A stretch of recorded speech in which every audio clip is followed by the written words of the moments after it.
எல்லாரும் கவனிங்கள் ஆண்டவருடைய பிள்ளைகளே. இந்த வேத பகுதி நமக்கு எல்லாருக்குமே பரிச்சயமான வேத பகுதி. இந்த வேத பகுதியிலே கிட்டத்தட்ட ஒரு 4 பேருடைய பெயர்கள் குறிப்பிடப்பட்டிருக்கிறது. ஒன்று அப்சலோம், இன்னொன்று அவனுடைய சகோதரியாகிய ரொம்ப அழகுள்ள சௌந்தரியம் உள்ள ஒரு தாமார் என்கிற ஒரு சகோதரி, அதற்கு பிறகு அம்னோன், இதற்கு பிறகு யோனதாப். இப்படி ஒரு 4 பேருடைய பெயரை இந்த இடத்திலே குறிப்பிடப்பட்டிருக்கிறது. நன்றாய் கவனிங்கள். இந்த சம்பவத்திலே பாதிக்கப்படுகிறவன் கிட்டத்தட்ட 2 பேர் பாதிக்கப்படுகிறார்கள்.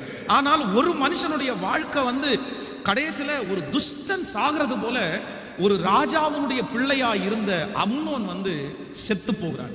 வேதம் சொல்லுகிறது இந்த அம்னோன் ஒரு பெரிய கெட்டவன், ரொம்ப பொல்லாதவன் அப்படி என்று நம்ம அவ்வளவு சீக்கிரமா சொல்ல முடியாது. எப்படி பாஸ்டர் நீங்க சொல்றீங்க? அவ்வளவு மோசமான கேரக்டர் இருக்கிறவன், சொந்த சகோதரியே அவன் அப்படி தப்பா பார்த்தவன், அவன் எப்படி நல்லவன் அப்படின்னு நம்ம சொல்ல முடியும்? அவன் ரொம்ப மோசமானவன் தான் அப்படின்னு.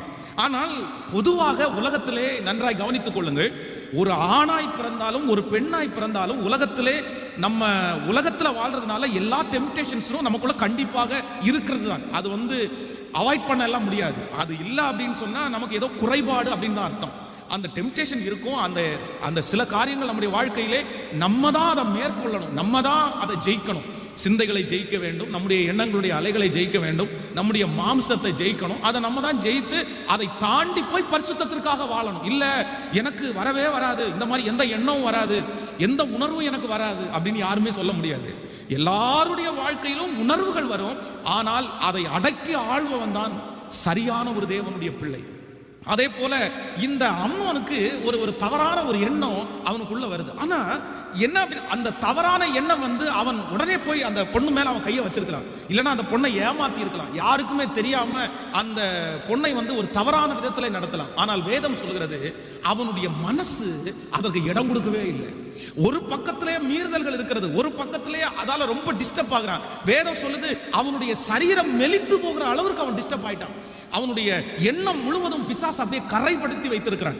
அவனுடைய எண்ணம் முழுவதும் அப்படியே பாவமா நிறைஞ்சிருச்சு. ஆனா ஒரு பக்கத்துல பாத்தீங்க அப்படின்னு சொன்னா ஒரு உணர்வுள்ள ஒரு இருதயம், இல்ல நம்ம தப்பு பண்ணிடக்கூடாது, நம்ம வாழ்க்கை ஒண்ணும் இல்லாம போயிடக்கூடாது, என்னதான் இருந்தாலும் அது நமக்கு சகோதரி ஆச்சே, இதை கேள்விப்பட்ட அப்பா என்ன பண்ணுவாரு, நம்ம என்ன ஆக போறோம் அப்படின்ற ஏதோ ஒரு கார்னர்ல அவனுக்கு கடவுளுக்கு பயப்படுகிற பயம் கொஞ்சம் இருந்ததுனால துணிகரமா அந்த பாவத்தை அவன் செய்யறதுக்கு முன்னாடி வரல. ஆனா வேதம் சொல்லுது அப்படி நல்லா இருந்தவன், அவனை மட்டும் ஒரு சரியான ஒரு நண்பன் ஒரு சரியான விதத்துல ஒரு கவுன்சிலிங் கொடுத்து நடத்தி இருந்தனா அவனை திரும்ப அதுல இருந்து தூக்கி எடுத்திருக்க முடியும். அவனை ஒரு ஊழியக்காரனா மாத்தி இருக்க முடியும். சமுதாயத்துல ஒரு நல்ல பையனா அவனை நிறுத்தி இருக்க முடியும். ஆனா அவனுடைய வாழ்க்கையிலே வந்த ஒரு தவறான ஒரு ஃப்ரெண்டு, அவனுடைய நண்பன், தேவையற்ற ஒரு நண்பன், அவனை ஏற்கனவே அவன் நொந்து போயிருக்கிறான், ஏற்கனவே அவன் பாவத்தினுடைய விளிம்பில் இருக்கிறான், ஏற்கனவே விழவா நிக்கவா அப்படின்ற ஒரு தடுமாற்றத்தில் இருக்கிறவனை இன்னும் கொஞ்சம் பிடிச்சி குழிக்குள்ள தள்ளுறது மாதிரி இந்த நண்பனே, இந்த யோனதாப் அவனை குழிக்குள்ள இல்ல அதல பாதாளத்துக்குள்ள தள்ளி விட்டான். இனி நீ எழும்பவே கூடாது, இனி நீ திரும்பி வரவே கூடாது, அவ்வளவுதான், இந்த குழிக்குள்ள நீ விழுந்துட்டேன்னா சாவுதான், நீ திரும்பி வர முடியாதுன்னு அவ்வளோ பெரிய குழிக்குள்ள தள்ளி போட்டு அவனை கொலை செய்கிற அளவுக்கு நடத்திட்டான். நான் சொல்றேன், நம்முடைய பிள்ளைகள் நல்லவர்கள் தான், நம்முடைய கணவனார் நல்லவர் தான், நம்முடைய மனைவி நல்லவர்கள் தான். நீங்க என்னதான் இருந்தாலும் எவ்வளவுதான் சில காரியங்களில் தவறு செய்ய போனாலும் உங்க மனசுக்குள்ள ஒரு மனசாட்சின்ற ஒண்ணு இருக்கத்தான் செய்யும். அது வாலிபனுக்குள்ள இருக்கலாம். வாலிபன் நீ ஏதோ ஒரு சர்ச்சுக்கு வர்றதுனால, ஆராதனையை அட்டன் பண்றதுனால, சத்தியத்தை கேட்கறதுனால பாவத்தை துணிகரமா செய்யற அளவுக்கு உங்களுக்கு அவ்வளவு துணிகரமா நீங்க செய்ய மாட்டீங்க. எப்படியாவது தப்பிச்சிடலான்னு தான் பார்ப்பீங்க, எப்படியாவது வெளியே வந்துடலாமா, இல்ல நம்ம செய்யறது நல்லது இல்ல, நம்ம அப்பாவுக்கு கெட்ட பேரு, நம்ம அம்மாவுக்கு கெட்ட பேரு, நம்ம திருச்சபைக்கு கெட்ட பேரு, ஆண்டவர் கோச்சுக்குவாரு, ஆண்டவர் தண்டிச்சுவாரு, இது உங்களுடைய இருதயத்துல ஒரு பக்கத்துல இருந்துட்டே தான் இருக்கும். ஆனா நீங்க செலக்ட் பண்ற உங்களோடு கூட இருக்கிற நண்பர்கள் சரியாக உங்களுக்கு அமையல அப்படின்னு சொன்னா, நான் சொல்றேன், ஏற்கனவே இருக்கிற அந்த டிஸ்டர்பை விட அவங்க பெரிய ஒரு டிஸ்டர்ப் உனக்கு கொடுத்து உன்னை பாதாளத்திலே தள்ளி விடுவார்கள். இந்த சத்தத்தை கேட்கிற அனைத்து தேவ பிள்ளைகளுக்கும் நான் சொல்றேன், ரொம்ப அவசியமான ஒன்று என்னன்னா, ரொம்ப முக்கியமான ஒன்று என்ன, உங்களுடைய ஃப்ரெண்ட்ஸ் சர்க்கிள், நண்பர்கள் வட்டாரத்தை, உங்களோட பேசுறவங்க, உங்களோட பழகிறவர்களை நீங்கள் சரியான விதத்திலே வைக்காவிட்டால் உங்க எதிர்காலம் வெகு சீக்கிரத்திலே ஒன்றுமில்லாமல் போய்விடும். உங்களுடைய ஒவ்வொரு தகப்பனாரும் தாயாரும் உங்கள் பிள்ளைகளுக்காக நீங்கள் ஜெபிக்க வேண்டுமே. ஆனால் நான் சொல்றேன், மிக முக்கியமாக இந்த காரியத்திற்காக ஜெபிங்க. உங்க பிள்ளைகளோட பழகிற ஃப்ரெண்ட்ஸுக்காக கண்டிப்பாக நீங்க ஜெபிங்க. ஏன்னா நண்பர்களே உனக்கு வேண்டாம், உனக்கு எந்த ஃப்ரெண்ட்ஸும் இருக்கக்கூடாது, நீ வீட்டுக்குள்ளே தான் அடங்கி கிடக்கணும் அப்படி சொல்ற காலத்தை நம்ம நிறைய பேர் தாண்டிட்டோம். பிள்ளைகளுக்கு ஃப்ரெண்ட்ஸுகள் ஏதாவது ஒரு விதத்தில் ஒரு நண்பன் இருக்கிறது தவறல்ல. ஆனா நல்ல பிள்ளைகளாக இருக்கிற உங்க பிள்ளை, பக்தியாய் வளர்த்த உங்களுடைய மகன் மகள், இன்னும் ஆண்டவருடைய சமூகத்தில் பிரதிஷ்டை செய்த உங்களுடைய மகன் மகளை சுற்றி அவர்களோட படிக்கிறவங்க பழகிற ஃப்ரெண்ட்ஸ் வெகு சீக்கிரத்திலே தவறாய் நடத்தி விடுவார்கள். நான் எத்தனையோ சாட்சிகளை என்னுடைய கண்ணுக்கு முன்னாடி பார்த்திருக்கிறேன். பிள்ளைகள் ரொம்ப நல்ல பிள்ளைகள், ஆனா ஒரே ஒரு நண்பன் கொஞ்ச நாள் தான் வந்து சேர்ந்துட்டான்.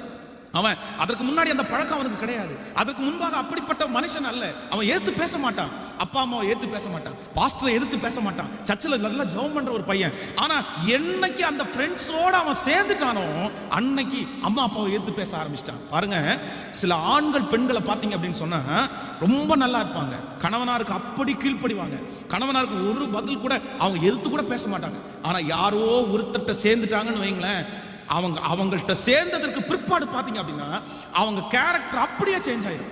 அவங்க கணவனாரை ஏத்து பேச ஆரம்பிச்சிருவாங்க, அவங்க வீட்டில் நல்ல பிள்ளைகளா இருக்கணும்னு அவங்க நினைக்க மாட்டாங்க. அதே மாதிரி கணவன்மார் நிறைய பேர் பாருங்க நல்லா தாழ்ந்து போவாங்க. மனைவி ஏதாவது சொன்னாங்க அப்படின்னா அட்ஜஸ்ட் பண்ணி போவாங்க, விட்டு கொடுத்து போவாங்க, சண்டையை அவாய்ட் பண்ணிடுவாங்க. ஆனா சில நண்பர்களோட சேர்ந்ததற்கு பிறகு நீங்கள் பார்ப்பீர்களே, ஆனால் அவர்கள் கேரக்டர் டோட்டலா சேஞ்ச் ஆயிரும். அப்படியே மனைவியை அடிமை மாதிரி நடத்துவாங்க, பிள்ளைகளை அடிமை மாதிரி நடத்துவாங்க. இவங்க சிலர் அப்படியே கெஸ் பண்ணுவாங்க. சில மனைவிகள், அவங்களோட சேர்ந்தீங்களா, அவங்களோட பழகிட்டு இருக்கீங்களா, அதான் அவங்களோட பழகின உடனே அந்த பிசாசு வந்துருச்சுல்ல, அவங்களோட பழகின உடனே அந்த பிசாசு உங்களுக்கு பிடிச்சிருச்சு. அதை கரெக்டா நம்மால கெஸ் பண்ணி அதை பார்க்க முடியும். அப்போ எல்லாரும் ஜெபிக்க போறோம், ஆண்டவரே என்னை சுற்றி இருக்கிற சர்க்கிள், என்னை சுற்றி இருக்கிற நண்பர்களை நல்லவர்களாய் அமைத்து தாரும். ஆமென் சொல்லுங்கள். கைகளை உயர்த்தி ஒரு ஹல்லேலூயா சொல்லுங்கள். ஒவ்வொருவருக்கும் இது தேவை, ஒவ்வொருவருக்கும். வெறும் சின்ன பிள்ளைகள் மட்டுமல்ல, வாலிபர்கள் மட்டுமல்ல. இன்றைக்கு நிறைய பேர் பாருங்க, திருமணம் ஆயிருச்சு, குழந்தைகள் பிறந்தாச்சு, அவர்களுக்கு குழந்தைகளை திருமணம் பண்ணி கொடுக்க வேண்டிய வயசுல வந்துட்டாங்க. ஆனா இன்னும் யாரை விட முடியல தெரியுமா? நண்பர்களை விட முடியலங்க, ஃப்ரெண்ட்ஸை விட முடியலங்க. நான் ஃப்ரெண்ட்ஸை விடணும்னு சொல்லல, ஆனா நீங்கள் நண்பர்களோட செலவு பண்ணுகிற அந்த நேரம் உங்க பிள்ளைகளை ஆண்டவருடைய வாழ்க்கையை விட்டு தூரத்துல கொண்டு போகுதில்ல. உங்க பிள்ளைகள் உங்களுக்கு வேண்டாம், அவங்களோட நீங்க டைம் ஸ்பெண்ட் பண்ண போறது இல்ல, அவங்களோட நீங்க வெளியே போறது இல்ல, அவங்களோட நீங்க பேசுறது இல்ல. சிலருக்கு யார் தான் முக்கியம்னா ஃப்ரெண்ட்ஸ் தான் எனக்கு முக்கியம், ஃப்ரெண்ட்ஸ் தான் முக்கியம், நண்பர்கள் முக்கியம் முக்கியம் முக்கியம் என்று போன எத்தனையோ குடும்பங்கள் இன்றைக்கு நடுத்தெருவில் வந்து நிக்கிறத நான் பார்க்கிறேன். நடுத்தெருவில் வந்து நிக்குது. இன்றைக்கு இந்த ஜபத்தில் கேட்கிற என் அன்பு தேவனுடைய பிள்ளையே, உங்களுக்கு ஃப்ரெண்ட்ஸ் இருக்கட்டும், ஒரு லிமிட்டேஷன் வைங்க. ஃப்ரெண்ட்ஸ் வரக்கூடிய இடம் இருக்குது. உங்க நிறைய இன்னும் கேட்கிறேன், சில ஆண்டவரை ஏற்றுக்கொண்ட குடும்பத்தில் நண்பர்களோடு சேர்ந்து வீட்டுக்குள்ள தண்ணி அடிக்கிறவங்க இருக்காங்களாம். வீட்டுக்குள்ள, அதுவும் ஒரு ரூமுக்குள்ள, ஃபர்ஸ்ட்லாம் வெளியே தான் அடிச்சுட்டாங்க, இப்போ வீட்டுக்குள்ள வந்து அதில் ஏதாவது மட்டன் செய்ய சொல்லி, சிக்கன் செய்ய சொல்லி அதை சாப்பிட்டுட்டு நண்பர்களோடு சேர்ந்து வீட்டுக்குள்ள, நான் சொல்றேன், அந்த வீட்டுக்குள்ள ஃப்ரெண்ட்ஸோட என்ன பேச்சு, வீட்டுக்குள்ள என்ன ஜாலியா அப்படி கிண்டல் பண்றது, நக்கல் பண்றது. வீட்டில் பிள்ளைங்க யாரும் இல்லையா? உங்களை பார்த்தானே உங்க பிள்ளைங்க பழகுவாங்க, உங்களை பார்த்தானே உங்க பிள்ளைங்க படிச்சுக்குவாங்க.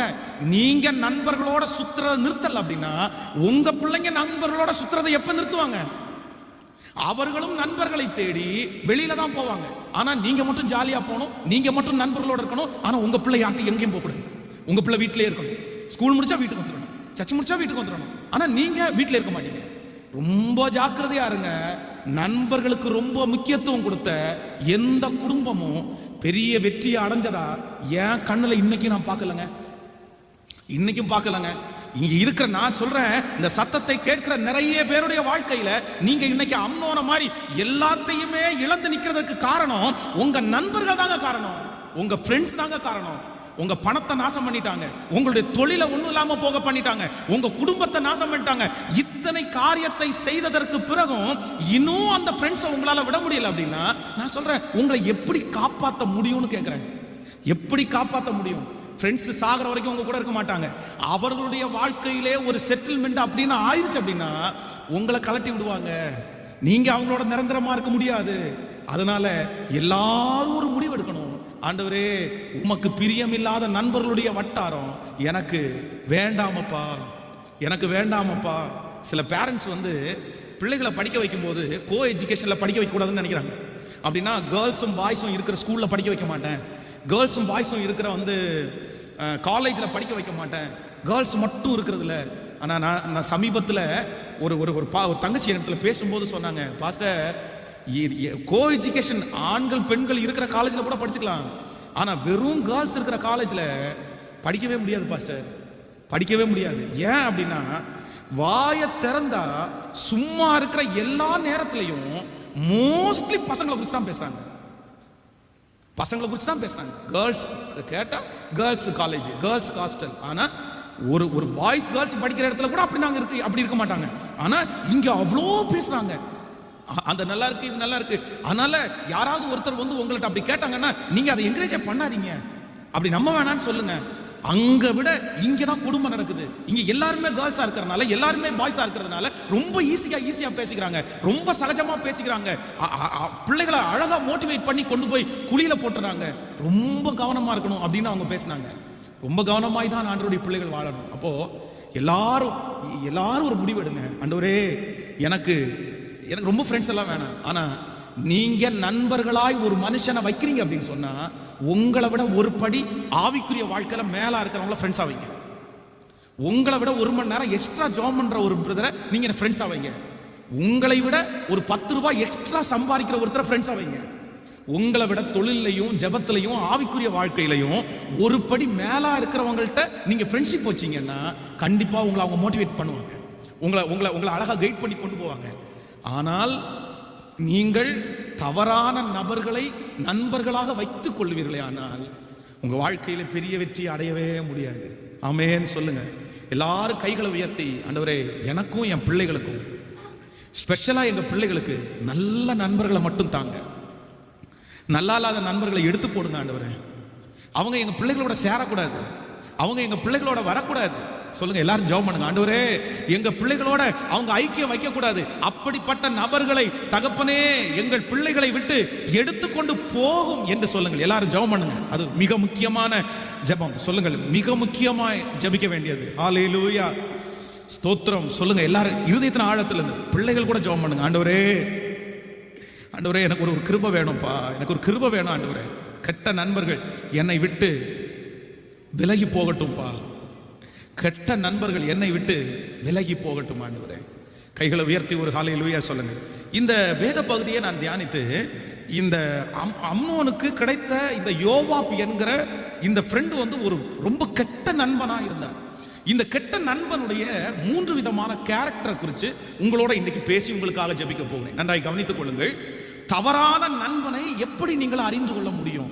இந்த நண்பன் தவறான நண்பன், இந்த நண்பனை விட்டு நம்ம வெளியே வரணும் அப்படின்னு ஆண்டவருடைய பிள்ளைகள் எதிலேயே அறிந்து கொள்ள முடியும்? நம்பர் 1, முதலாவதாக ஒரு வசனத்தை, அந்த வசனத்தை வாசிக்கலாம். நீங்கள் வந்து 2 சாமுவேல் 13ஆம் அதிகாரத்திலே நீங்கள் எடுத்துக்கொள்ளுங்கள்.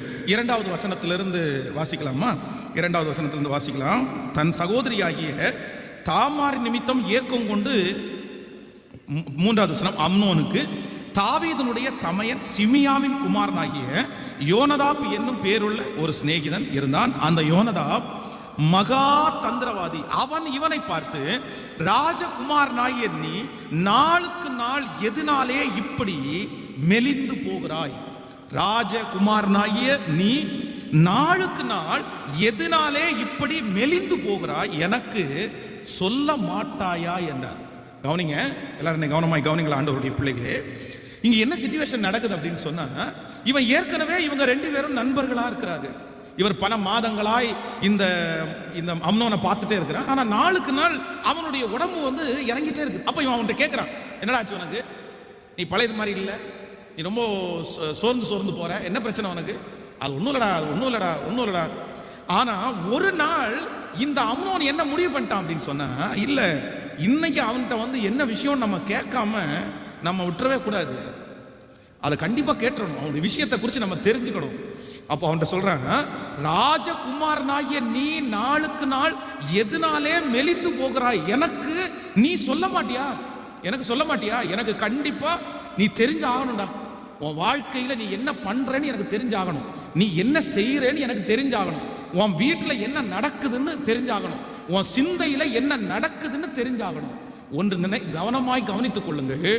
தவறான நண்பர்களை நீங்கள் எப்படி கண்டுபிடிக்க முடியும் அப்படின்னா, உங்க வாழ்க்கையில இருக்கிற எல்லா பர்சனலையும் தெரிஞ்சுக்கணும்னு ஆசைப்படுற ஒரு மனுஷனை உங்களுக்கு ஃப்ரெண்ட்ஷிப்பா நீங்க வச்சுக்காதீங்க, உங்களுக்கு நண்பனா வச்சுக்காதீங்க. அந்த நண்பனால என்னைக்காவது ஒரு நாள் உங்களுக்கு ஆபத்து வராமல் போகவே போகாது, போகவே போகாது. கவனிங்கள், நம்முடைய வாழ்க்கையிலே நம்மோடு கூட சேர்ந்து, நான் சொல்றேன், சில ரகசியங்கள் நமக்கு இருக்கும், சில ரகசியங்கள் ஆண்டவருக்கும் நமக்கு மட்டும்தான் தெரியும், சில ரகசியங்கள் கணவன் மனைவிக்கு மட்டும்தான் தெரியணும், சில ரகசியங்கள் அம்மாவுக்கும் பிள்ளைகளுக்கும் அப்பாவுக்கும் பிள்ளைகளுக்கும் மட்டும்தான் தெரியணும். ஆனா மூன்றாவது ஒரு நபர் உங்க வாழ்க்கையிலே இருக்கிற எல்லா ரகசியங்களையும் தெரிந்து கொள்ளணும்னு ஆசைப்பட்டாங்கன்னா, இன்னைக்கு நீங்க நம்பி எல்லாத்தையுமே அவங்களிடத்துல சொல்லுவீங்க. ஆனா என்னைக்காவது ஒரு நாள் அவர்கள் தங்களுடைய வேலையை காமிக்காம இருக்க மாட்டாங்க, அவங்க புத்தியை காமிக்காம இருக்க மாட்டாங்க. அதான் சமீபத்தில் ஒரு நல்ல வசதியாய் திருமணம் பண்ணி கொடுத்த ஒரு பொண்ணு 6 மாதத்திலேயே தன்னுடைய தகப்பனார் வீட்டுக்கு வந்துட்டாங்க. அவன் கணவன் மனைவிக்குள்ள என்ன பிரச்சனை, ஏன் இப்படி ஆயிடுச்சு அப்படின்னு கேட்டா வேற எதுவுமே கிடையாது, ஒரே ஒரு பிரச்சனை தான். அப்படின்னா இந்த பொண்ணு அவள் வந்து காலேஜ் படிக்கும்போது அவளோடு கூட ஃப்ரெண்ட்ஷிப்பாக இருந்த ஒரு ரொம்ப நெருக்கமான ஒரு ஃப்ரெண்டு. அப்போ அந்த நெருக்கமான ஃப்ரெண்ட் இடத்துல தன்னுடைய வாழ்க்கையில் நடக்கிற எல்லாவற்றையுமே அவங்க வந்து ஷேர் பண்ணிட்டாங்க, எல்லாவற்றையுமே சொல்லிட்டாங்க. அப்போ இந்த பொண்ணும் அதை கேட்டுட்டு ஒரு பையனை வந்து அவங்க நேசிச்சாங்க. அந்த பையனை அப்புறம் அதுக்கப்புறம் விட்டுட்டாங்க. அதெல்லாம் காலம் தாண்டி இப்போ வந்து இந்த பிள்ளைக்கு கல்யாணம் ஆயிடுச்சு, இவங்க செட்டில் ஆயாச்சு, 6 மாதம் ஆகுறது. திடீர்னு ஒரு நாள் இவங்க கணவன் மனைவி ஒரு திருமண வீட்டில் சந்திக்கிறாங்க. சந்திக்கும் போது இந்த பொண்ணு ரொம்ப அந்த பையன் வந்து அவங்க ஃப்ரெண்ட்ஸ் எல்லாம் சேர்ந்து அந்த ஒரு கேர்ள்ஸ் ஒரு கூட்டமாக இருக்கும்போது கிண்டல் பண்ணுறாங்க. கிண்டல் பண்ணும்போது இந்த பொண்ணு பக்கத்தில் இருந்து தட்டி சொல்லுங்க, நீங்கள் அமைதியாக இருங்க, அந்த பசங்க யாருமே திருமணம் ஆகாதவங்க, நீங்கள் திருமணம் ஆகிட்டீங்க, நீங்கள் போய் கிண்டல் பண்ணிட்டு இருக்கீங்க, நீங்கள் கிண்டல் பண்ணக்கூடாது அப்படின்னு சொல்கிறாங்க. சொன்ன உடனே அந்த கூட்டத்தில் இருக்கிற இந்த பொண்ணுடைய ஃப்ரெண்டு அந்த பொண்ணை பார்த்து, நீ ரொம்ப பத்தினி மாதிரிலாம் பேசாத, உன்னை பற்றி தெரியாதா, சும்மா ஜாலிக்கு தான், விளையாட்டுக்கு தான், இந்த வார்த்தையை சொன்ன உடனே இந்த பையன் என்ன பண்ணிட்டான் அப்படின்னா, கரெக்டாக அந்த ஃப்ரெண்டு பக்கத்தில் போய் உட்கார்ந்தான். என்ன சொல்லு அப்படின்னு. இல்லை, அவ காலேஜ் படிக்கும்போது இந்த மாதிரி நேசித்தான் இருந்தா, பட் அதை விட்டுட்டா, அது எதுவும் பிரச்சனை இல்லை அப்படின்னு. ஆனால் திருமணம் ஆகும்போது இந்த பையனிடத்தில் அவள் பேசும்போது, நான் ஒரு பையனை ஏறிட்டு கூட பார்த்ததில்லை, நான் யார்கிட்டையுமே பேசினதில்லை, ஃபஸ்ட்டு உங்கள்கிட்ட பேசுகிறேன், முதல்ல உங்களை பார்க்குறேன். இந்த கணவனார் கேட்குறாரு, அப்போ என்கிட்ட சொன்னதெல்லாம் பொய்யா, என்ன நீ ஏமாத்திட்டியா, அப்போ உனக்கு வந்து அப்படிப்பட்ட பழக்கம் இருந்திருக்குதா? அதுவே சந்தேகமா மாறி, எனக்கு நீ வேணாப்பா, எனக்கு உன்னோட வாழ முடியாது. அவன் வீட்டுக்கு இப்போ வந்து திருமணமாகி 6வது மாதத்தில் அந்த புள்ள வந்து வீட்டில் அவங்க வந்து உட்காந்துருக்காங்க. ரொம்ப என்ன பிரச்சனைனா, ரொம்ப நல்ல பிள்ளை, என்னைக்கோ ஒரு நாள் செய்த தவிர யாரோ ஒருத்தரிடத்துல நம்பி ஷேர் பண்ணி ஒரு நாள் அது விளையாட்டுத்தனமாய் சொல்ல போய் தன்னுடைய வாழ்க்கையே இன்னைக்கு முடிக்கிற அளவுக்கு வந்துருச்சு. நான் சொல்றேன், உங்களை பற்றி தெரிஞ்சுக்கணும்னு ஆசைப்படுற யாருமே நம்மோட இருக்க வேண்டிய அவசியம் இல்லை. அதுவும் பெரியவர்களா இருக்கலாம், குடும்பத்தினர்களா இருக்கலாம். அடுத்த வீட்டினுடைய கதையை தெரிஞ்சு நம்ம என்னங்க பண்ண போறோம்? ஆண்டவருடைய பிள்ளைகளுக்கு ஒரு நல்ல கேரக்டர் வேணும். இந்த ஜெபத்துல இருக்கிற எல்லாருக்கும் நான் சொல்றேன், இன்னொருத்தருடைய விஷயத்தை தெரிஞ்சுக்கணும்னு நீங்க தயவு செய்து ஆசைப்படாதீங்க. அவங்க சம்பளத்தை தெரிஞ்சுட்டு நீங்க என்ன பண்ண போறீங்க? அவங்க சொத்து மதிப்பை தெரிஞ்சு நீங்க என்ன பண்ண போறீங்க? அவங்க குடும்பத்தில் நடக்கிற சண்டையை நினைச்சு நீங்க என்ன பண்ண போறீங்க? நீங்க என்ன செய்ய போறீங்க? அதனால உங்களுக்கு என்ன லாபம்? எப்பவுமே நீங்கள் ஒன்றை வெறுக்கணும். கர்த்தருடைய பிள்ளைங்க ஒன்றை வெறுக்கணும். என்ன வெறுக்கணும் அப்படின்னா, இன்னொருத்தருடைய வாழ்க்கையை குறித்து நான் கேள்விப்படுறது இல்லைன்னா நான் வந்து கேட்கறதுக்கு ஆசைப்படுறத நான் நிறுத்தணும்னு சொல்லுங்க. அதுதாங்க பெஸ்ட் குவாலிட்டி. நீங்க ஆவிக்குரிய வாழ்க்கையில வளர்ந்ததனுடைய அர்த்தம் என்ன அப்படின்னா, இன்னொருத்தருடைய வாழ்க்கையை குறித்து தெரிஞ்சுக்க ஆசைப்படாதது தான் நீங்க குவாலிட்டியான பிலீவர்னு அர்த்தம். இல்ல அப்படின்னா என்னை பொறுத்த வரைக்கும் நீங்க இன்னும் குவாலிட்டியான பிலீவரா மாறல.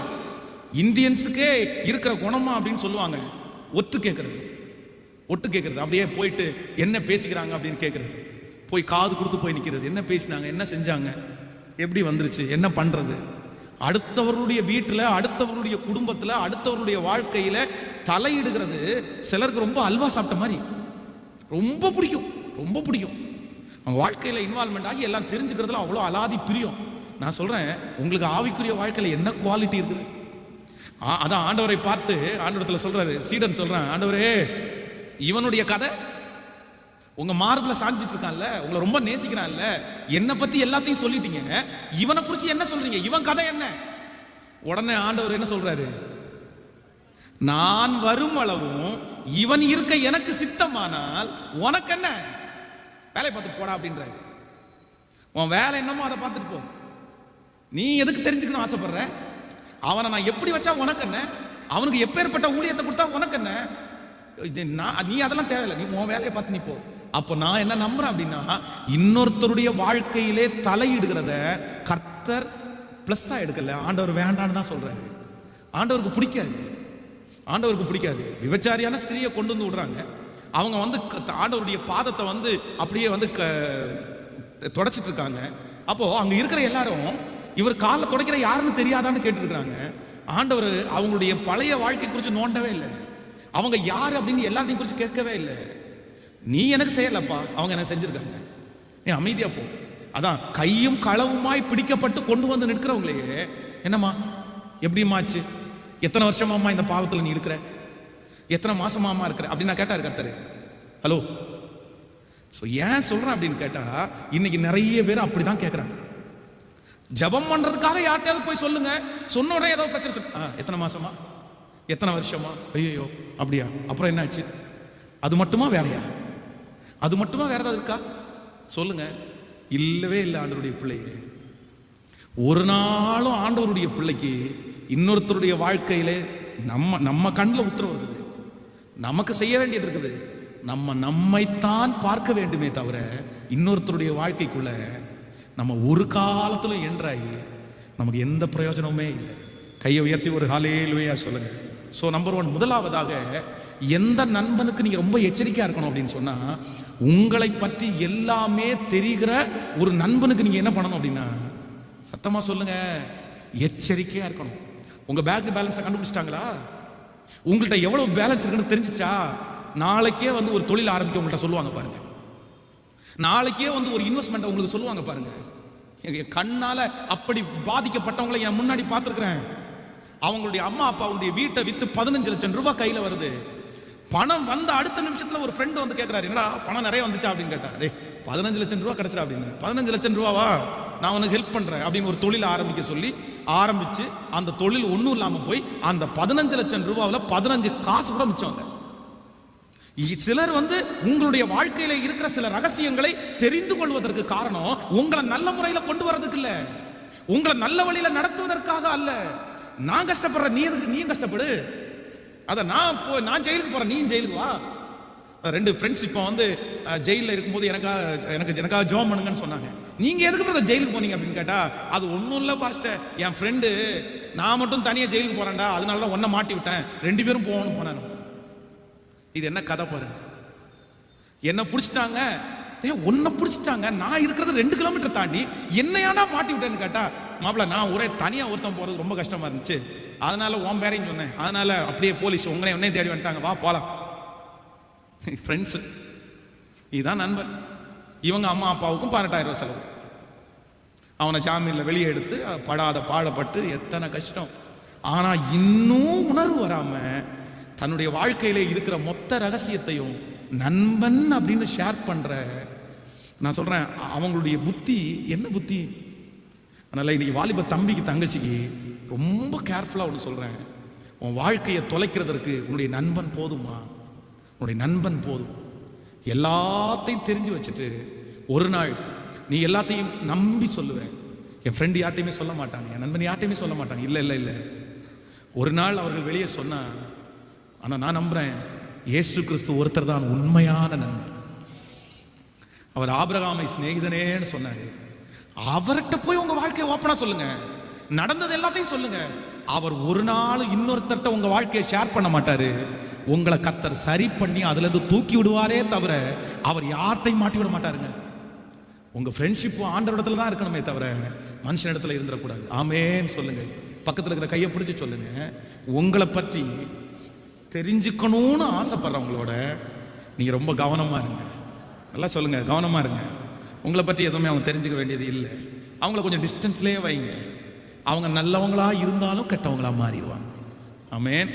அதான் இஸ்ரவேல் ராஜாவை குறித்து வேதம் சொல்லுது, ராஜா உடம்பு நல்லா இல்லாம இருக்கும்போது யாருமே பார்க்க வரல. ஆனா அந்நிய நாட்டு ஒரு ராஜா மட்டும் அவரை பார்க்க வந்த உடனே இவருக்கு தலகால் புரியவே இல்லை. அவர் வந்த உடனே என்ன சொல்றாரு அப்படின்னா, நம்ம 2 பேரும் ஃப்ரெண்டு, நான் உன்னை ரொம்ப நேசிக்கிறேன், நான் அதனால தான் உன்னை பார்க்க வந்தேன். உடனே நண்பன் அப்படின்னு சொன்ன உடனே அவருக்கு அவ்வளவுதான், ஐயோ என்ன பார்க்க வந்தீங்களா, யாருமே பார்க்க வரல, நீங்க பார்க்க வந்தீங்களா, உன்னை நான் வெறுமையா அனுப்ப போறது இல்லை, வா, இதுதான் எங்களுடைய பட்டயம், இதுதான் எங்களுடைய கேடகம், இங்கே ஆலயத்துல இவ்வளவு பொண்ணு இருக்கு, இவ்வளவு தங்கம் இருக்குது, மொத்தத்தையும் காமிச்சிடுவாரு, எல்லாத்தையும் திறந்து காமிச்சிடுவாரு. திறந்து காமிச்சிட்டு சரி வரட்டா அப்படின்னு அவர் டாட்டா காமிச்சிட்டு போயிடுவாரு. ஆண்டவர் அடுத்து இந்த ராஜாட்ட பேசுவாரு, எப்பா யார் உங்ககிட்ட வந்தது அப்படின்னு. ஆண்டவரே ஃப்ரெண்ட் ஆண்டவரே, யாருமே பார்க்க வரல, இவன் மட்டும் பார்க்க வந்தான் ஆண்டவரே. அப்படியா, அவனுக்கு என்ன காமிச்ச அப்படின்னு கேட்டேன். மொத்தத்தையும் காமிச்சாங்க. அவனுக்கு காமிக்காத பொருள் எதுவுமே இல்லை. என்னுடைய ராஜ சன்னிதானத்துல என்னென்ன இருக்கோ எல்லாத்தையுமே அவனுக்கு திறந்து காமிச்சிட்டேன். எல்லா தங்கம் வெள்ளி பொண்ணு எதையுமே மறைக்கல. அப்படியா, எல்லாத்தையும் காமிச்சிட்டல. ஒரு நாள் அவன் திரும்பி வருவான், வந்து நீ என்னென்ன அவனுடைய கண்ணுக்கு முன்னாடி காமிச்சிட்டியோ மொத்தத்தையும் அவன் சுருட்டிட்டு போயிடுவான். அவன் பார்க்க வந்தது உன்னுடைய உடல்நலத்தை பார்க்க வரல, உங்ககிட்ட என்ன இருக்குன்னு தான் பார்க்க வந்தான். அப்போ ஆண்டவருடைய பிள்ளைகளே, நம்முடைய வாழ்க்கையிலே சில ரகசியங்களை மறைக்க வேண்டியதை நமக்குள்ள கர்த்தர் வச்சிருக்கிறாரு. அதை கூட மறைக்கல அப்படின்னா இந்த உலகத்துல வெற்றி உள்ள வாழ்க்கை வாழ முடியாது. ஸோ எல்லாரும் ஆண்டவரிடத்துல கேட்க போறோம், தகப்பனே அப்படிப்பட்ட நண்பர்களுக்கு என்னை விலக்கி காத்தரும். அல்லேலூயா. கார்னியாவிலிருந்து ஒரு வேலையை விட்டுட்டு ஒரு குடும்பம் ஒரு கிராமத்திற்கு போனாங்க. ஏன் அவ்வளோ நல்ல வேலையை விட்டீங்கன்னு கேட்டா வேற எதுவுமே இல்லை. ஒரு காம்பவுண்டில் குடியிருக்கிறாங்க. அங்கே 4 பெண்கள். இந்த ஒரு பெண்ணு கணவனார் வேலைக்கு போனோன்னே இவங்களை வீட்டுக்குள்ளே உட்கார வச்சு குடும்பத்தில் இருக்கிற எல்லா விஷயத்தையும் தெரிஞ்சுக்கிட்டு அவங்க கணவனார் போகும்போது கிண்டல் பண்ணுறது, நக்கல் பண்ணுறது. இந்த பொண்ணு ரொம்ப வெகுளித்தனமாக சொல்கிறதெல்லாம் வச்சுட்டு அவங்களுடைய என்டர்டைன்மெண்ட்டே இவங்க தான். இவங்க கூட இருந்தால் என் குடும்பம் பிரிஞ்சிரும்னு சொல்லி அவ்வளவு நல்ல வேலையை விட்டுட்டு கார்னியாவிலேருந்து கிராமத்துக்கு போயிட்டாரு. வேணாம் பாஸ் அப்படின்னு. ஸோ நம்மை குறித்து தெரிந்து கொள்ள ஆசைப்படுகிற நண்பர்களிடத்தில் நம்ம எப்படி இருக்கணும் அப்படின்னா கவனமாக இருக்க வேண்டும். ஆமேன்னு சொல்லுங்க. ஸோ நம்பர் 2, இரண்டாவதாக ஸோ ஒரு காரியத்தை நம்ம எடுத்துக்கொள்ளுங்கள். அதே அதிகாரத்தில் வாசிக்க போகிறோம். 13ஆம் அதிகாரம் 3வது வசனத்திலிருந்து வாசிக்கலாமா?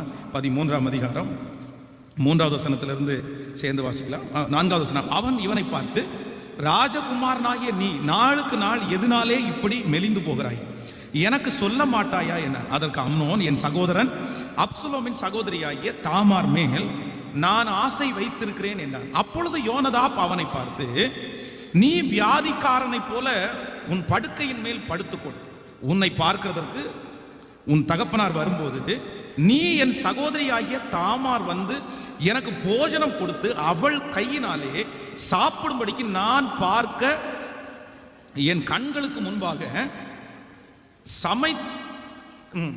சமைக்கும்படி தயவு செய்ய வேண்டும் என்று சொல் என்றார். நன்றாய் கவனிங்கள் ஆண்டவருடைய பிள்ளைகளே, இந்த இடத்துல நடக்கிறத நீங்க பாருங்க. தன்னுடைய காரியத்தை எல்லாவற்றையும் அவன் இந்த மாதிரி தான் என்னுடைய வாழ்க்கையில் அப்படின்னு சொல்றான். சொன்ன உடனே ஒரு நல்ல நண்பனா இருந்தால், ஒரு சரியான நண்பனா இருந்தா என்ன பண்ணிருக்கணும் அப்படின்னு சொன்னா, அவனை கண்டிக்கணும், அதே இடத்துல கண்டிக்கணும். எப்பா நீ என்ன நினைச்சிட்டு இருக்கிற, என்ன பேசிட்டு இருக்கிற, அவ யார் உனக்கு தெரியுமா? உங்க அப்பா எவ்வளவு பெரிய ஆள் உனக்கு தெரியுமா? உங்க அப்பா மதிப்புக்குரியவர், நீ மதிப்புக்குரியவன், உனக்கு ஒரு நல்ல எதிர்காலம் இருக்கிறது. இந்த காரியத்தை நீ செஞ்சிட்டேன்னா உன் சகோதரனுடைய வாழ்க்கை என்னவா முடிஞ்சிடும், உன் வாழ்க்கை என்னவா முடிஞ்சிடும். அவனை சுற்றி இந்த காரியத்தை, இந்த பாவத்தை அவன் செய்தால் இத்தனை ஆபத்துகள் சுற்றி இருக்கிறத எல்லாவற்றையும் சொல்லி இந்த மனுஷனை அவன் கண்டிக்கணும். ஒரு உண்மையான நண்பன் அப்படின்னு சொன்னா தவறு செய்யும் போது, வாழ்க்கையிலே தடுமாறும் போது அவனை கண்டிக்கிறதா உண்மையான நண்பன். ஆனா இந்த நண்பன் என்ன பண்றான் அப்படின்னு சொன்னா, இவனை கண்டிக்கவே இல்லை. இவனை என்ன பண்றான் அப்படின்னா இன்னும் கொஞ்சம் அவன் என்கரேஜ் பண்றானே தவிர அவன் கண்டிக்கவே இல்லை. நினைத்துக் கொள்ளுங்கள், நீங்கள் நல்ல நண்பர்களை எப்படி நீங்க கண்டுபிடிக்க முடியும் அப்படின்னு சொன்னா, நீங்கள் ஒரு தவறான காரியத்திற்கு போகும்போது, நீங்கள் ஒரு தவறான காரியத்தை சூஸ் பண்ணும்போது, யார் ஒரு ஃப்ரெண்டு இது தப்புடா, இதை செய்யக்கூடாது, இதை செஞ்சேன்னா உங்க அம்மா கஷ்டப்படுவாங்க, உங்க அப்பா கண்ணீர் வடிப்பாரு, உங்க அம்மாவுடைய கண்ணீரை நீ சுமக்கிறியா, உங்க அப்பாவுடைய கண்ணீரை நீ சுமக்கிறியா, நீ விழுந்துருவடா, நீ எதிர்காலம் ஒண்ணும் இல்லாம போயிருண்டா, இந்த பணம் நஷ்டமாயிருண்டா, உன் படிப்பு வம்பா போயிருண்டா, இப்படி எந்த ஒரு நண்பன் உங்களை கடினமாய் கண்டிப்பு பண்றானோ அவங்க தாங்க சரியான நண்பன். ஆனா இன்னைக்கு நிறைய பேரிடத்துல இருக்கிற நண்பன் யார் தெரியுமா? இந்த யோனதாப் மாதிரி உள்ள நண்பன் தான் இருக்கிறான். எல்லா அம்மாவும் அப்படிதான் சொல்லுவாங்க, எல்லா அப்பாவும் அப்படிதான் சொல்லுவாங்க, எல்லா வாத்தியாரும் அப்படிதான்ப்பா சொல்லுவாங்க. அதுக்கு நம்ம பண்ணாம இருக்க முடியுமா? நம்ம செய்யாம இருக்க முடியுமா? நீ செய்ய, அப்புறம் பார்த்துக்கலாம். அவங்க அப்படிதான் சொல்லுவாங்க, அவங்க கிழவன் அப்படிதான் சொல்லுவாங்க, கிழவி அப்படிதான் சொல்லுவாங்க. இன்னைக்கு இருக்கிற நிறைய நண்பர்கள் அப்படிதான் உங்களுக்கு சொல்றாங்களா? வாலிப தம்பி தங்கச்சி ரொம்ப கேர்ஃபுல்லா இருங்க. உங்க நண்பன் உங்களுக்கு அது தப்பா இருக்குன்றதுக்காக தான் அவன்கிட்ட போய் நீங்க சொல்றீங்க இது தப்பா சரியானு எனக்கு தெரியல அப்படின்னு. உங்களுக்கே அது டவுட்டா இருந்து தப்புன்றது மாதிரி ஒரு மனசாட்சி சொல்லும் போது உங்களை சுற்றி இருக்கிற சரியான நண்பனா இருந்தா என்ன பண்ணணும் அப்படின்னா, உன்னை திட்டணும், உங்களை அடிக்கிறது கூட தயங்க கூடாது. நல்ல நண்பன் நீங்க தவறான வழிக்கு போகும்போது உங்களை அடிச்சு திருத்தி கொண்டு வரதுக்கு பார்ப்பாங்க. ஆனா இன்னும் கொஞ்சம் செய்ய வேண்டியதானே, இன்னும் கொஞ்சம் பண்ண வேண்டியதானே, அதெல்லாம் ஒன்றும் பிரச்சனை இல்லைப்பா, எல்லாரும் பண்றதுதான். அதான் நீங்கள் வேதத்துல சாலோமோனுடைய மகன் எரோமியாவை குறித்து வேதத்துல வாசிக்கும் போது வேதம் சொல்லுது, அங்கே இருந்த முதியவர்கள் எல்லாரும் ஒரு ஆலோசனை சொல்றாங்க. வேண்டாம், நீங்க அப்படி பண்ணாதீங்க, உங்க அப்பா ஏற்கனவே பாரமான நுகத்தை வச்சாரு, நீங்க கொஞ்சம் லெகுவாக்குங்க. ஆனால் அவனோடு கூட சேர்ந்து வாலிபர்கள் என்ன சொன்னாங்க அப்படின்னு சொன்னா, அப்படியெல்லாம் எப்படி செய்ய முடியும், அப்படியெல்லாம் ஒன்றும் செய்யாதீங்க, உங்க அப்பா அப்படி பண்ணாருன்னா நான் நிறைய பண்ணுவேன்னு சொல்லுங்க, நீங்க எல்லாரும் எதிர்த்து நில்லுங்க, அப்படியெல்லாம் செய்யக்கூடாது. வேதம் சொல்லுது அவனுடைய ராஜ்ய பாரத்தை அவன் இழந்துட்டான். அப்போ உங்களுடைய வாழ்க்கை யாரோ ஒருத்தர் யாருக்காக ஆண்டவர் பேசுறாருன்னு எனக்கு தெரியல. ஆனா இங்க இருக்கிற ஆண்டவருடைய பிள்ளையே, நீங்க ரொம்ப கவனமா இருங்க. உங்களை என்கரேஜ், தவறான காரியத்திற்கு உங்களை என்கரேஜ் பண்றவங்க ஒரு நாள் உங்க கூட இருக்கிறதுக்கு நீங்க அனுமதிக்காதீங்க. உங்களை கூட்டிட்டு போய் குழுவில் பணம் எடுத்து கொடுக்குறவங்க உங்களுக்கு நல்லவங்க இல்ல, உங்களுக்கு குழுவில் பணமே வேண்டாம்னு சொல்றவங்க கெட்டவங்க, அப்படித்தானே? அதான் உங்களை கடன்காரங்களா மாத்துறவங்க உங்களுக்கு நல்லவங்க, கடன் வாங்காதீங்கன்னு சொல்றவங்க உங்களுக்கு கெட்டவங்க. நான் சொல்றேன், நல்லவங்க உங்களுடைய நலனை விரும்புறவங்க கண்டிப்பா நீங்க தவறான இடத்துல போகும்போது உங்களை என்ன பண்ணுவாங்க அப்படின்னா திட்டதாங்க செய்வாங்க. வேணாம், இது வேணாம், இது உனக்கு அழகா இருக்காதுப்பா, இது நல்லா இருக்காது. அதான் இந்த பைக் பசங்க வாங்குவாங்க பாருங்களேன், இந்த பசங்க பைக் வாங்கும்போது, மாப்பிள்ள நான் இந்த மாதிரி ஒரு பைக் வாங்கலான் இருக்கேன் அப்படின்னு சொன்னாங்கன்னு வைங்களேன், அவன் கூட இருக்கிற ஃப்ரெண்ட்ஸ் என்ன சொல்லுவாங்க தெரியுமா? டேய் வேற லெவல் தான், கெத்ரா, அந்த வண்டியை மட்டும் முறுக்கி நீ ஒரு ரவுண்ட் அடிச்சேன்னு பையன் மொத்த பேரும் திரும்பி பார்ப்பாங்கடா. ஸோ வேற லெவலு, நீ அந்த பைக்கை மட்டும் வாங்கினா நீ தாண்டா ஹீரோ. ஆனால் அதுலேயே ஒரு ஃபாதர் மாதிரி ஒரு நல்லவன் இருப்பான் பாருங்க, அவன் என்ன சொல்லுவான் தெரியுமா? டேய் அது மட்டும் வாங்காதடா, அதை எவன்டா பெட்ரோல் அடிச்சு தரும் ஆளு, அதை பெட்ரோல் அடிக்கவே முடியாதுடா, அது வேற ஸ்பீடா ஓட்டுறது தோணுண்டா, அது இருந்த தேவையில்லாத ஃப்ரெண்ட்ஸ் எல்லாம் வந்துருவாங்கடா. ஆனா அந்த ஃப்ரெண்டுக்கு யார் பேசுறது மட்டும் தான் பிடிக்கும் தெரியுமா? வாங்கு வாங்கு வாங்கு வாங்கு உற்சாகப்படுத்துறாங்க பாருங்க, அந்த ஃப்ரெண்டு நல்லவன். வாங்காதேன்னு சொல்ற ஃப்ரெண்டு இவன் கூட சவாசமே வச்சுக்கூடாதுடா, இவன் ஒரே நெகட்டிவிட்டி, இவன் எப்ப பார்த்தாலும் எதை கேட்டாலும் என்னத்தான் சொல்லுவான், வேணான்னு தான் சொல்லுவான், இவன் கூட இனி சேரவே கூடாதுடா. நான் சொல்றேன், ஜாக்கிரதை ஜாக்கிரதை. உண்மையான நண்பன், சரியான நண்பன், உங்க கூட இருக்க வேண்டிய நபர் யார் அப்படின்னு சொன்னா உங்களை அவங்க என்ன பண்ணணும் அப்படின்னா கண்டிக்கணுங்க, உங்களை திட்டணுங்க. அவங்க தாங்க சரியான நண்பர்களாக மாற முடியும். ஆமேன்னு சொல்லுங்க, கைகளை உயர்த்தி ஒரு ஹல்லேலூயா சொல்லுங்க. ஸோ நான் நம்புறேன், இங்கே இருக்கிற ஒவ்வொரு பேரண்ட்ஸும் உங்கள் பிள்ளைகளுடைய ஃப்ரெண்ட்ஷிப்புக்காக நீங்கள் ஜெபிக்கும் போது அவங்களுக்கு எப்படிப்பட்ட நண்பர்கள் வேணும் அப்படின்னா, ஆண்டவரே என் பிள்ளை தவறான வழியில் போகும்போது, என் பிள்ளை தவறான காரியத்தை சூஸ் பண்ணும்போது அவனுடைய ஃப்ரெண்டு என்ன பண்ணணும் அப்படின்னா அவனை திட்டணும், அவனை கண்டிக்கணும், போகாதேன்னு அவனுக்கு முட்டுக்கட்டை போடணும். அப்படிப்பட்ட நண்பர்களை எங்கள் பிள்ளைகளுக்கு வச்சா போதும்னு நீங்கள் ஜெபம் பண்ணுங்க. ஆனால் இன்னைக்கு பழகிற 90% நண்பர்கள் என்ன பண்ணுறாங்கன்னா அவங்களுடைய ஒரே ஒரு பக்கத்தை, அதான் கண்டிக்காத நண்பர்கள் தான் இன்னைக்கு ரொம்ப அதிகமாக இருக்காங்க. கண்டிக்காத நண்பர்கள் தான் அதிகமாக இருக்காங்க. எங்களுடைய வாழ்க்கையை அவருடைய கரத்திலிருந்து எங்களை காப்பாற்றும். So careful.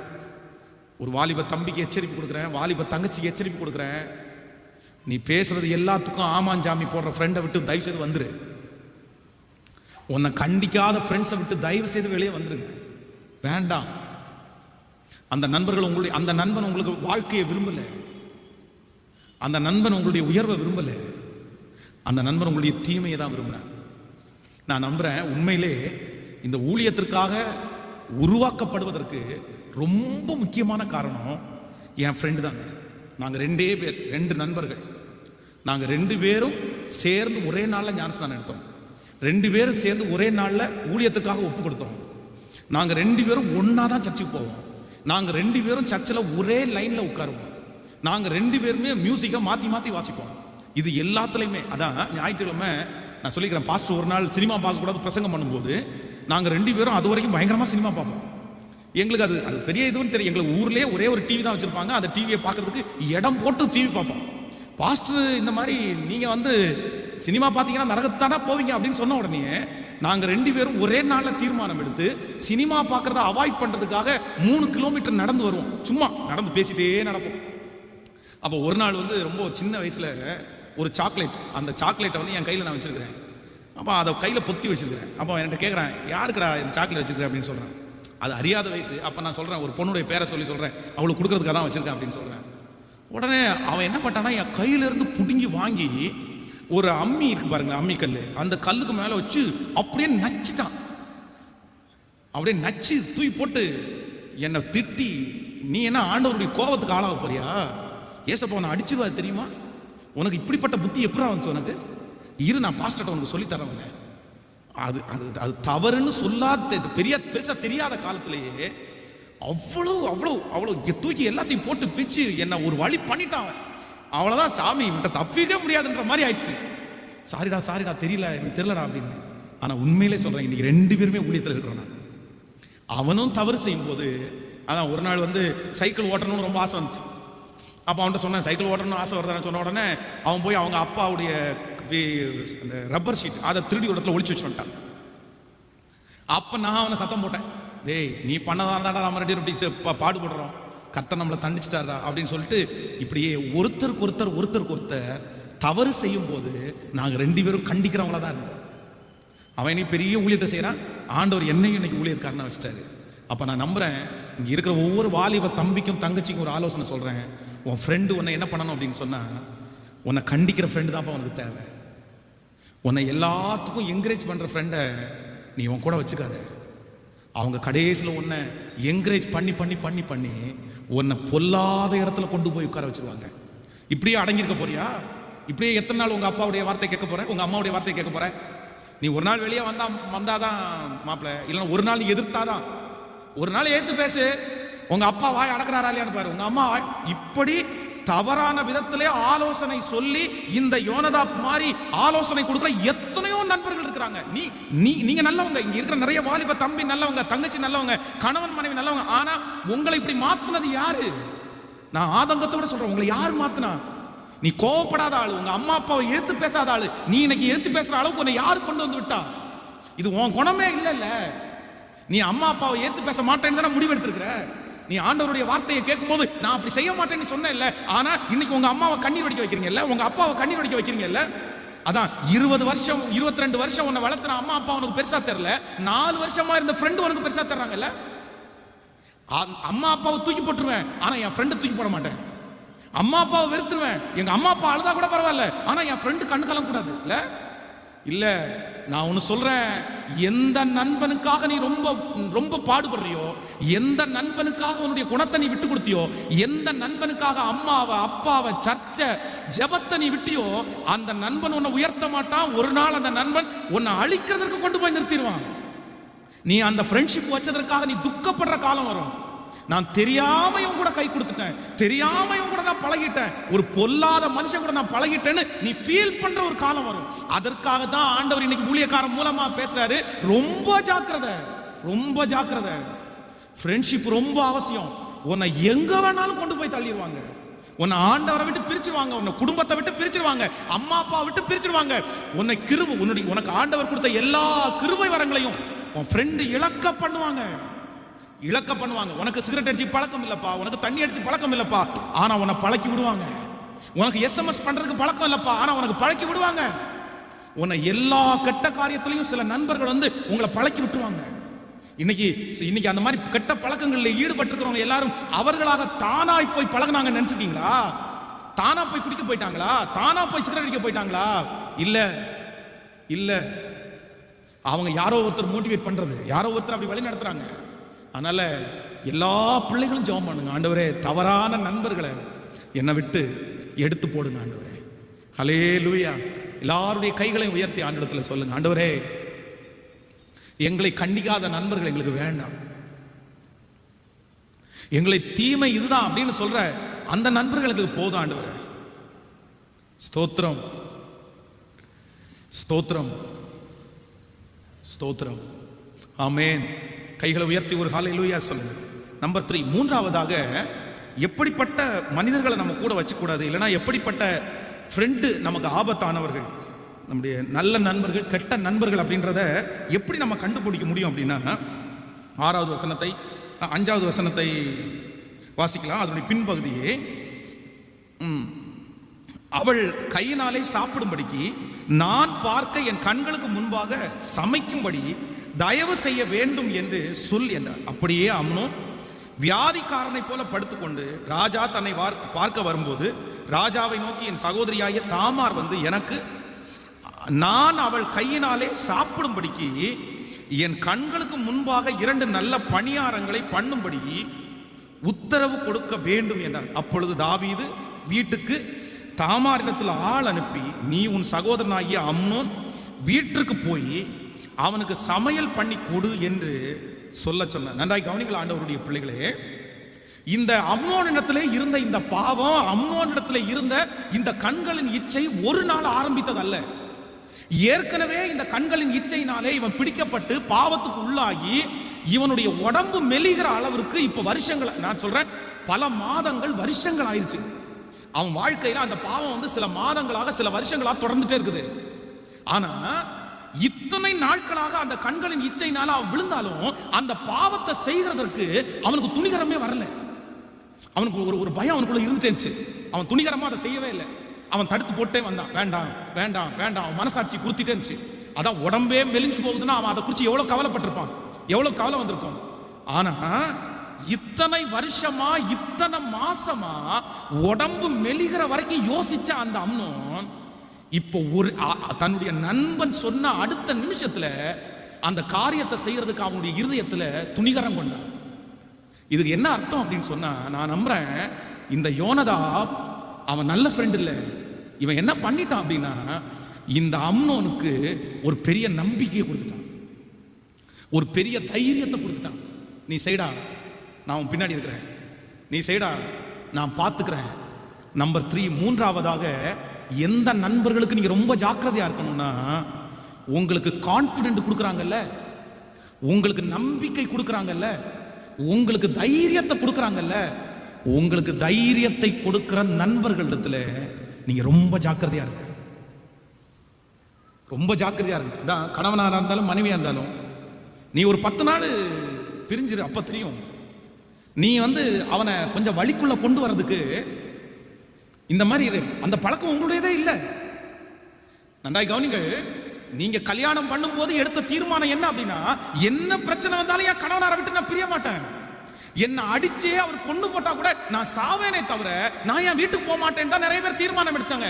ஆனா உங்களை சுற்றி இருக்கிற யாரோ ஒரு நபர், நீ 10 நாள் உன் அம்மா வீட்டுல போய் உட்காரு, நீ 10 நாள் உன் ஃப்ரெண்டு வீட்டுல உட்காரு, அப்பதான் அவங்களுக்கு புத்தி வரும், அப்பதான் நீ இல்லாததை மிஸ் பண்ணிடுவாங்க அப்படின்ற ஒரு நம்பிக்கையை கொடுத்த உடனே அடுத்த நிமிஷத்துல அந்த முடிவெடுக்கிற எத்தனையோ பேரை நான் பார்த்துருக்கிறேன்.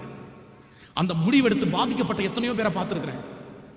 உங்க மனைவியா, உங்க மனைவி இப்படி பண்றாங்களா, நீ ஏன் அப்படி பண்ற, நான் உனக்கு ஒரு நல்ல ஐடியா சொல்றேன், இதை செய், அவங்க அழகா வழிக்கு வந்துருவாங்க, உன் வழிக்கு ஈஸியா கொண்டு வந்துடலாம் அப்படின்னு உங்களுக்கு ஹோப் கொடுக்குறாங்களா? ஆண்டவருடைய பிள்ளைங்க ரொம்ப ஜாக்கிரதையா இருக்கணும். யாரை வேணாலும் நம்புங்க, ஆனா தவறான காரியத்துல உங்களுக்கு ஹோப் கொடுக்குற ஒருத்தனை நம்பிட்டீங்கன்னா உங்க வாழ்க்கை அம்னோனுடைய வாழ்க்கை மாதிரி போயிடும்.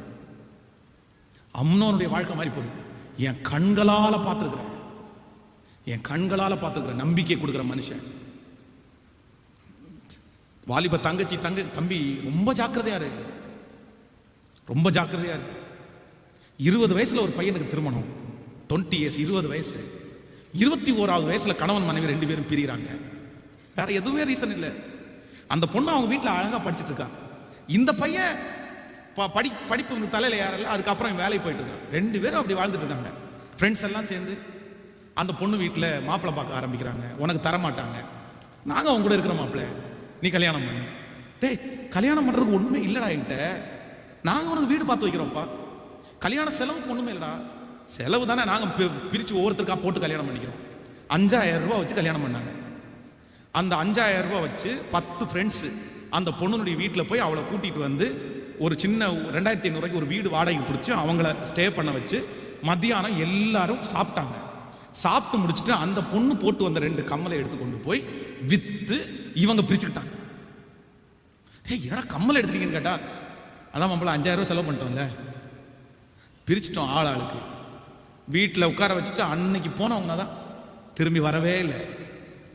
இந்த பையன் இவனுக்கு குடும்பத்தை நடத்த தெரியும். 21 வயசுல என்னங்க தெரியும்? 21 வயசுல என்ன அனுபவம் இருக்கும்?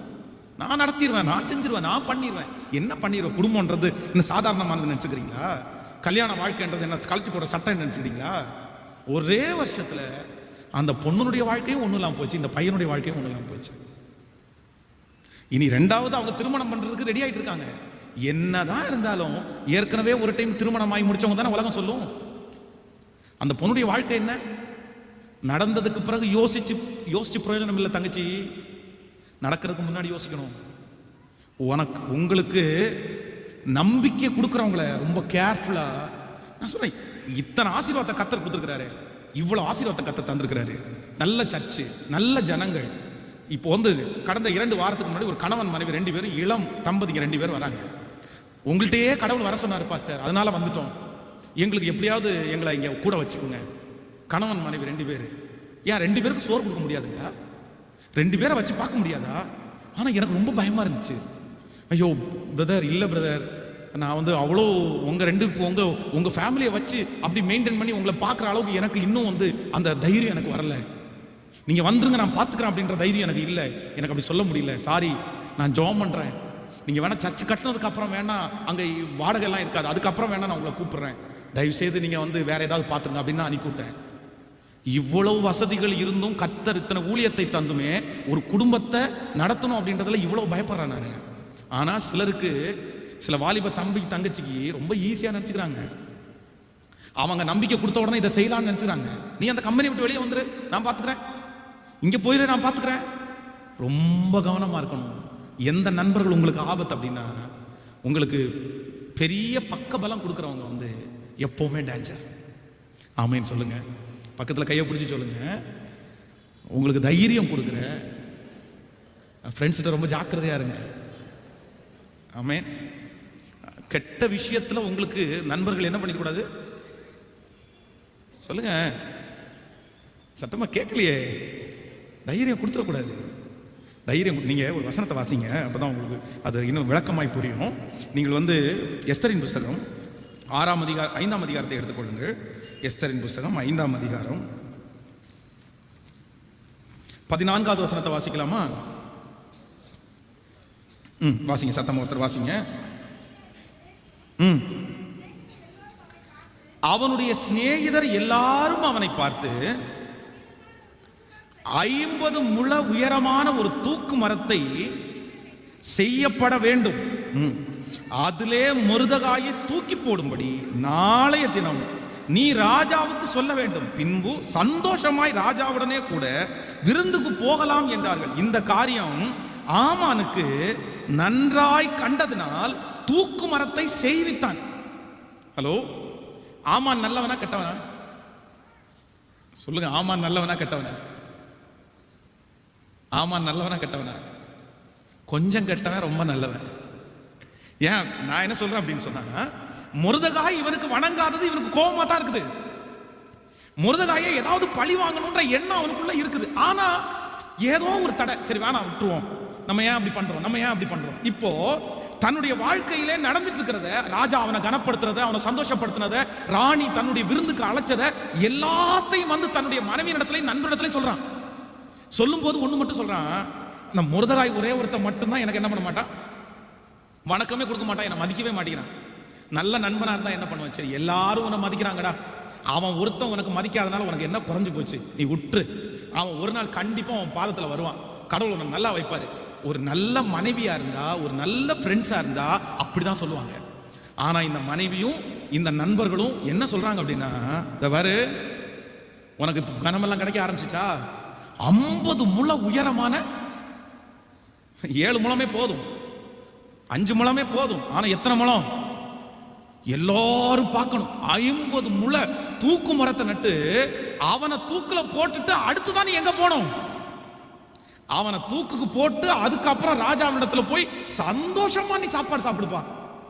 ஒரு பெரிய நம்பிக்கை. உடனே வேதம் சொல்லுது, அவர்கள் சொன்னது இவனுக்கு எப்படி இருந்துச்சாமா?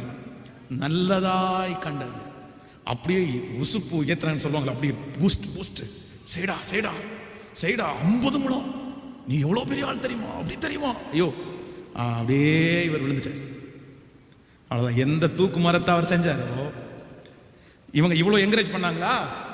இவ்வளவு அவனை வந்து ஹோப் கொடுத்து நாங்க இருக்கிறோம் பின்னாடி இருக்கிறோம், உனக்கு எல்லாத்தையும் பண்ணுவோன்னு சொல்லிட்டாங்களா?